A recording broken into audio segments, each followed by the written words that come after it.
Hello and welcome to Football Spy on Friday, July the 3rd with me, Dan Silver. Now, because of the transfer windows, we don't do Football Spy on April the 1st. But if we did, then you couldn't make up a better opening story than Manchester United to sign Michael Owen. But as incredible as it sounds, it's true.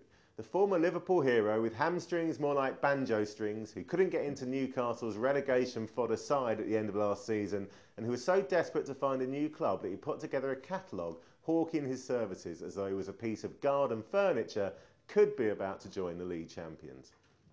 Owen will have what is being billed as a stringent medical in Manchester today before completing one of the most remarkable transfers of this or any other window. And most of the papers are hedging their bets, undecided as to whether Fergie has gone mad or pulled off a masterstroke, with most pundits, Tony Cascarino in the Times included, fretting about how many games Manchester United would get out of Michael. Our own Daily Mirror went with the headline, "Taking the Michael or Stroke of Genius," with this great mock-up of Michael in the new United kit. Fergie in last throw of dice, reckoned the Sun. Ferguson gambles on Owen revival, says the Independent, and gambler Fergie, says the Daily Mail. I think there's a theme developing there. Personally, I think if Owen is prepared to spend a lot of time on the bench and retool his game to become an impact substitute, then he could become a vital weapon in Manchester United's Arsenal next season, especially in Europe. But it's unlikely that Michael will want to do that given his stated ambition to get back in the England squad for next summer's World Cup. Still, let's not get ahead of ourselves. He still has to pass that medical, which, considering he's practically made of glass these days, is by no means a foregone conclusion. Manchester United fans, what do you think of the prospect of Michael Owen signing for your club? Let us know by posting your comments on the Football Spy blog at mirror.co.uk/spy. Now, another big name striker linked with the Reds today is Sevilla's hitman Luis Fabiano. The Daily Mirror's own Martin Lipton reckons Fergie could be about to bid £16 million for the Brazilian, who has an impressive record of 47 goals from 105 games in Spain.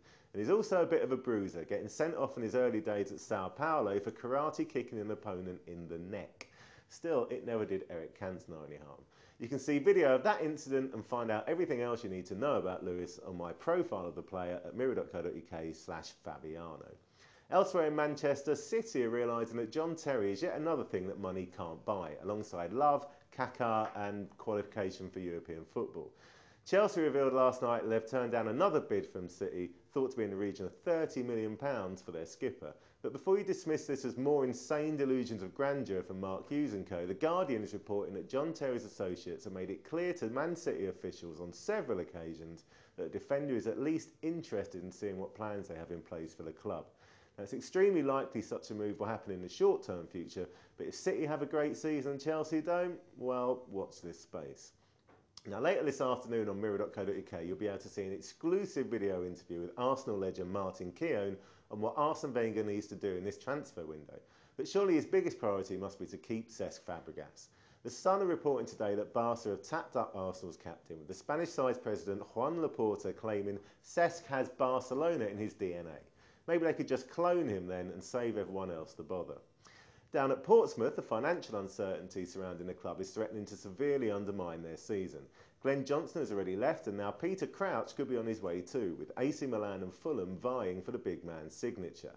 Fulham's fantastic form last season means they could be big players in this summer's window. Their attractive London location and Europa League qualification has upped their status considerably, and I think there might be some interesting signings in store at the Cottage this summer.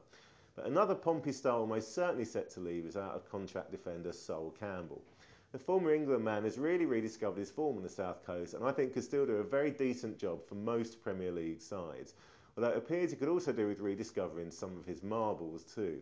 Yesterday he was quoted as saying he wanted to move to a club with more stability, but today the Daily Star has him considering a move to Newcastle, a case of out of the frying pan and into the white-hot molten core of the Sun. Perhaps he should call new Burnley signing David Edgar first. Now, the Sun has an interview with the defender in which he reveals that the first contact he had from his former club Newcastle about the transfer was made after they'd read about the move on TV. Sadly, it's all going very wrong in St James's Park. Now for today's quick hits. Tottenham are interested in Lille's £12 million rated Brazilian midfielder Michel Bastos. Please sign him, Harry, if only for the headline opportunities. Sunderland chairman Niall Quinn has issued a hands-off warning to West Ham over former defender Anton Ferdinand.